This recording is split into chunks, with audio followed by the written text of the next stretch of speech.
End-stage side splits are a sign of mobility mastery. It's time to earn yours.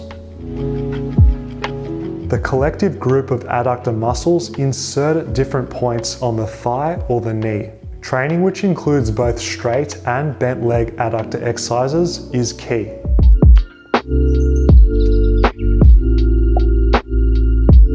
Our goal with the passive side split is to relax into a deeper straddle. Passive flexibility is a perfect opportunity to increase time under tension without undue fatigue. Expect to spend time relaxing in the supported side split at the end of a session. Our intention is to access a deeper stretch in the adductors. Greater adductor flexibility can be educated with active adductor training in subsequent workouts. Start in a straddle and hand-supported setup. We want to weight bear using our upper body so the adductor muscles can relax and stretch. The height of the support is entirely dependent on your level. Beginners will require a higher surface to truly relax. As you become more advanced, lower the elevation height to work closer towards the ground. Chest up, arched lower back, anterior pelvic tilt, sitting the hips back. The long-term objective is passively relaxing into deeper side splits. Be patient with this process as the body can't be rushed. Remember, passive side splits should be relaxing and not difficult. Breathe deeply and calmly. Chill and remember, no pain faces. We want to educate the body that the side splits are safe. Spending longer in the passive side splits is time well spent. Our muscles, ligaments, tendons, and nervous system are all going to benefit. Relaxing into deeper side splits increases the capacity of our adductors to stretch further.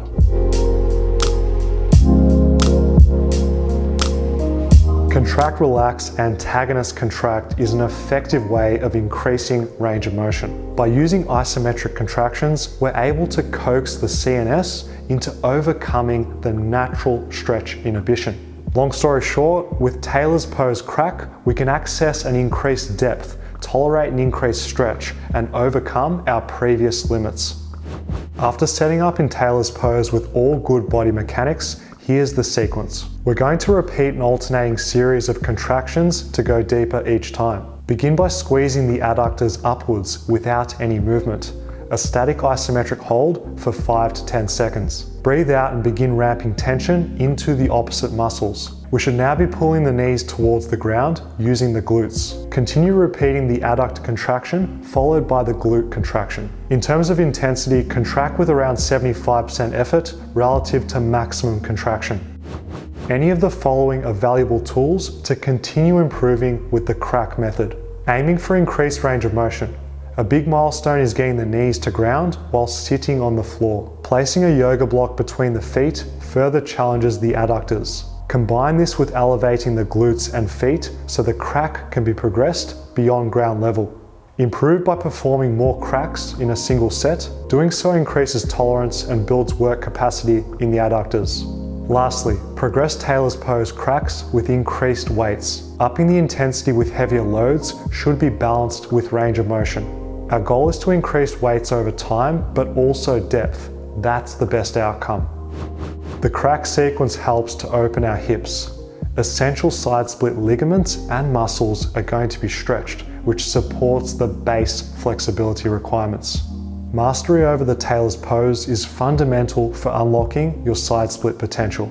Having the capacity to drop the knees towards the ground and beyond is a sign of good things to come. Fitness FAQs has the ultimate calisthenics system. Build muscle, get stronger, and increase flexibility. Shop Fitness FAQs and unlock your full potential. Isometric side splits increase active adductor strength unassisted. Static holds increase strength in the straddle shape held, plus or minus 10 to 20 degrees above and below. We want to apply all correct side split cues. This involves a chest up posture, arched lower back, and anterior pelvic tilt. Drive the hips backwards so they're slightly behind the ankles. Choosing a surface with a high amount of friction is important. We want to stay in the same straddle depth from the start of a set to the end. Choose a stance width which is challenging yet possible for the sets and hold time prescribed. To make the training intensity tangible, use a tape measure. With numbers, we can accurately gauge progress and improve incrementally over time. Experiencing subjective increases in split strength plus objective stance width gains is motivating. It's recommended to have a bench in front of you just in case you need it. If muscular failure is reached or the exercise starts to feel a bit risky, bear weight onto the hands and exit safely. Increasing the time under tension and volume is an effective isometric plateau buster. Doing more sets and/or longer holds is going to develop strength, confidence, and allow the next step to be taken. Taking a wider stance and holding a deeper side split is a must. It's important we continue challenging ourselves with isometrics to keep growing stronger at longer muscle lengths. Progressively wider stances and deeper isometrics will happen in time. Stay the course. It's both a mental and physical test due to the static nature and long duration holds. Expect shaking as the body puts up a fight. If the journey was easy, everyone would have side splits. Keep going, keep grinding, and earn your deeper isometrics.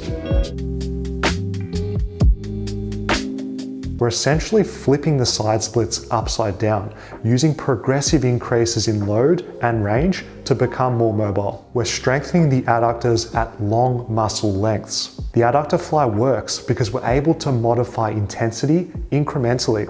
We can precisely increase difficulty while safely improving adductor strength at end range.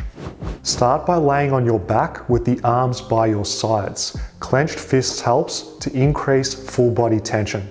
Start the adductor flies from a piked position. The goal is to keep the feet in alignment with the hip joint. A common mistake is falling out of the position by letting the legs drop too low. The other form mistake is compressing the legs too high. The most important cue is actively pulling the legs apart at the bottom by using the glutes. The movement will be quite small, but the added contraction will help promote optimal length and strength of adductors. Tempo during adductor flies is essential for success. Use a mindful negative combined with a dominant pause in the fully stretched bottom. Return to a piked start before immediately lowering back down into the next rep. Use consistent pacing throughout the set without resting at the top for maximum adductor gains.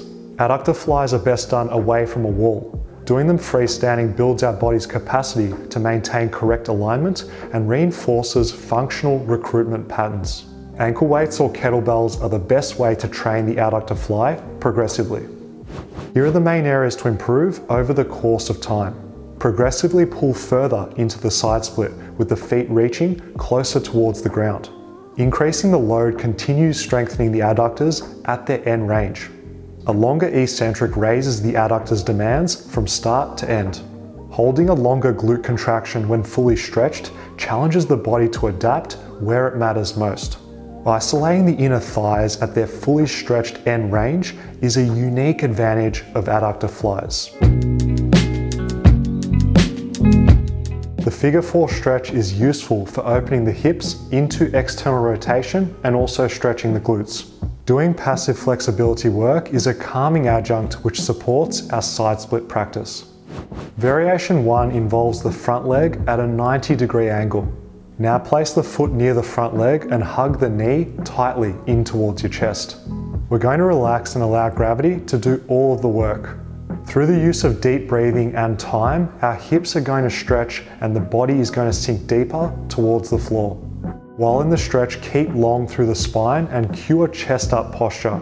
Our goal is to get the shoulder dropping lower and lower over time. Variation 2 involves the top leg dropping into external rotation. Our goal once again is an upright posture while leaning forwards to stretch the hips. It's important we try and extend the lower back and try to use an anterior pelvic tilt. Most people, including myself, find this position challenging. What matters is the intention to arch the lower back and the intention to tilt the pelvis forwards. For those of you who are struggling with this position, use blocks. Sitting on an object makes it easier to extend the lumbar and use an anterior pelvic tilt. In order to relax and stretch optimally, place a block between the knees. Once passive flexibility improves over the months, take the block away to challenge more hip external rotation. Always start with the tighter side first before switching. Always hold the stretch for an equal time on both sides to begin mitigating any asymmetry between left and right sides.